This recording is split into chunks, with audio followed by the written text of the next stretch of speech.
बिस्मिल्लाहिर्रहमानिर्रहीम। Welcome to Salma kitchen my YouTube family. तो मेरी तरफ से आप सब के लिए दुआएं बहुत सारी। अल्लाह ताला आप सब के लिए आसानियां पैदा करें, सेहत तंदुरुस्ती वाली ज़िंदगी अता फरमाएं। तो चलिए सलमा किचन में दाखिल होते हैं और देखते हैं कि हम आलू मोंगरे की जो सब्ज़ी है वो किस तरह बना रहे हैं। तो चूँकि ये देसी सब्ज़ी है तो इसको मैंने बनाने के लिए मैंने देसी ही बर्तन लिया है। मैंने ये एक जो है मिट्टी की कढ़ाई टाइप हांडी ली है। तो इसको मैंने चूल्हे पे रख दिया। इसको हम हल्का सा गर्म करेंगे, उसके बाद हम हस्बे ज़रूरत इसके अंदर ऑयल डालेंगे। ऑयल को आपने गर्म होने देना है, उसके बाद आपने इसके अंदर प्याज डालना है। अगर आप प्याज ठंडे ऑयल में डाल देते हैं तो फिर वो ना पकने में थोड़ा टाइम लेता है। अगर आप ऑयल गर्म करने के बाद इसके अंदर प्याज डालेंगे ना तो प्याज बहुत जल्दी फ्राई होता है। इसलिए जब भी आप खाना बनाएं, चावल बनाएं तो ऑयल गर्म होने के बाद आपने इसके अंदर प्याज डालना है। तो ऑयल हमारा अल्हम्दुलिल्लाह गर्म हो गया है। हल्का हल्का अब हम इसके अंदर प्याज ऐड करेंगे।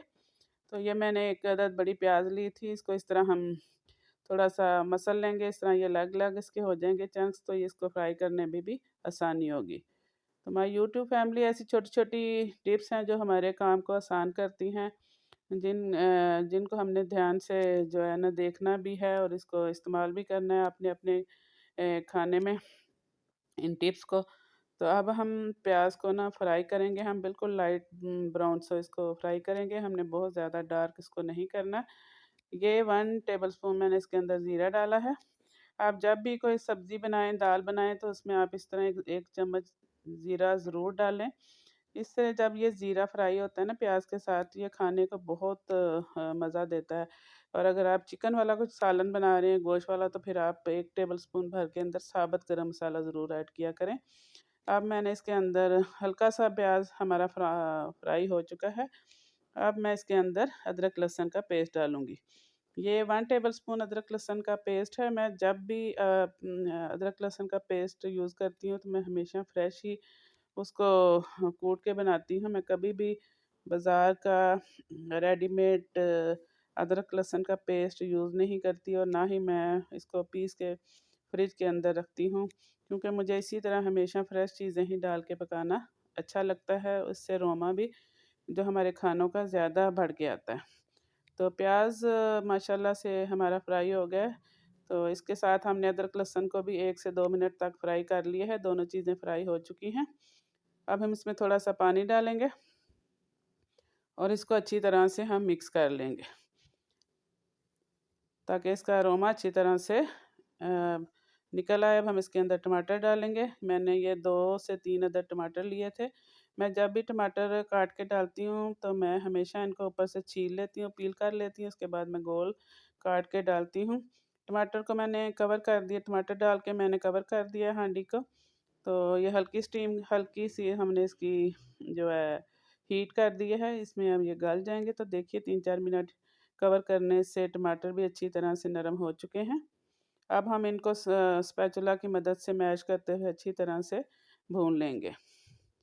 मसाला हमारा जितना अच्छा भुना हुआ होगा, आपका खाना, आपका सालन या दाल जो भी आप बना रहे हैं वो बहुत ही ज़बरदस्त मज़े का बनता है। होटलों पे खाने इसीलिए मज़ेदार होते हैं कि उनकी भुनाई का जो अमल है वो काफ़ी जो है ना लंबा होता है। वो अच्छी तरह भुनाई करने के बाद इसके अंदर सब्ज़ियाँ और दालें वग़ैरह ऐड करते हैं। तो मुझे भी तकरीबन 10 से 12 मिनट मैंने इस मसाले को भूना है बहुत अच्छी तरह से। हिलाते जाना है और इसको आपने अच्छी तरह से मैश करते हुए भूनते जाना है। तो माशाल्लाह से काफ़ी हद तक हमारा जो मसाला है भुन चुका है। हम इसी तरह इसको मिक्स करते हुए, मैश करते हुए भूनेंगे। अब हम इसके अंदर मसाला जार डालेंगे। 1 टेबलस्पून मैंने इसके अंदर नमक डाला। नमक हस्बे ज़रूरत डालें आप। और 1 टेबलस्पून मैंने लाल मिर्च पाउडर डाला है। 1 टीस्पून मैंने हल्दी डाली है इसके अंदर। और 2 टीस्पून मैंने कुटा हुआ, पिसा हुआ जो है सूखा धनिया डाला है। सूखा धनिया भी आप हमेशा अपने खानों में ज़रूर इस्तेमाल किया करें। अगर हम जो क्या कहते हैं शोरबे वाला सालन बनाते हैं ना तो उसमें उसके अंदर अगर हम ये डालते हैं पिसा हुआ धनिया तो वो हमारे शोरबे को थिक करता है और अगर भुना हुआ है तो भी हमारे खाने को बहुत मज़ा देता है। ये देखिए माशाल्लाह से कितना ज़बरदस्त हमारा जो मसाला भुन चुका है।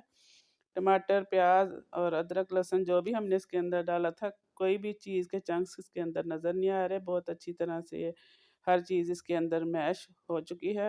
यही स्टेज है कि जब आप समझ लें कि आपका जो मसाला है अच्छी तरह से भुन चुका है, इसके अंदर कोई भी चीज़ आपको साबुत नज़र नहीं आ रही, तो आपने इसको मज़ीद 2 से 3 मिनट और भून लेना है। उसके बाद हम सब्ज़ी इसके अंदर ऐड करेंगे। आलू मैंने लिए हैं, इनको हमने इसके अंदर डाल के भूनेंगे अच्छी तरह से। आलू डालने के बाद हम 4 से 5 मिनट तक इस मसाले के साथ इसको भून लेंगे। जब आलू इसके मसाले के साथ भुनेंगे ना, तो इनके इनके ऊपर एक बारीक सी ना फ्राई लेयर आ जाएगी। अगर फ़ौरन हम पानी डाल दें तो वो आलू ऐसे ही लगता है जैसे कि उबले हुए आलू हम खा रहे हैं।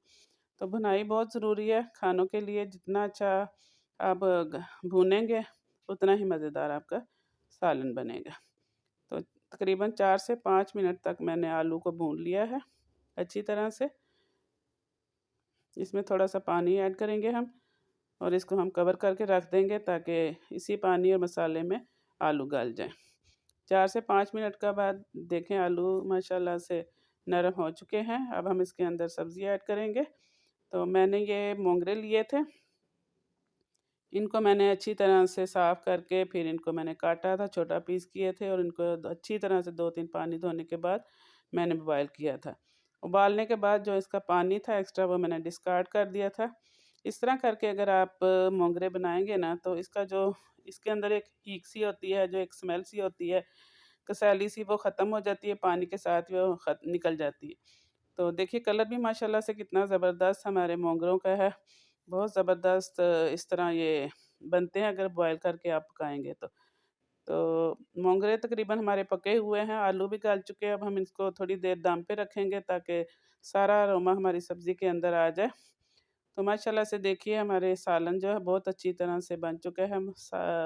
अब हम इसके अंदर धनिया और हरी मिर्चें डाल देंगे और इसको अच्छी तरह से मिक्स कर लेंगे। 1 टीस्पून इसके अंदर गरम मसाला पिसा हुआ डाल देंगे और इसको अच्छी तरह से मिक्स करने के बाद हम कवर कर देंगे। हमारा माशाल्लाह से सालन पक चुका है। देखिए, जब आपने मसाला वग़ैरह डालना है ना, तो इसको आपने चूल्हा जो है वो बंद कर देना है, क्योंकि हांडी की वजह से काफ़ी देर तक ये गरम रहता है। उम्मीद है आपको मेरा ये रेसिपी पसंद आई होगी। अगर पसंद आई है तो कमेंट कीजिए और लाइक कीजिए और अपनी दुआ में याद रखिए। अल्लाह ने के बान।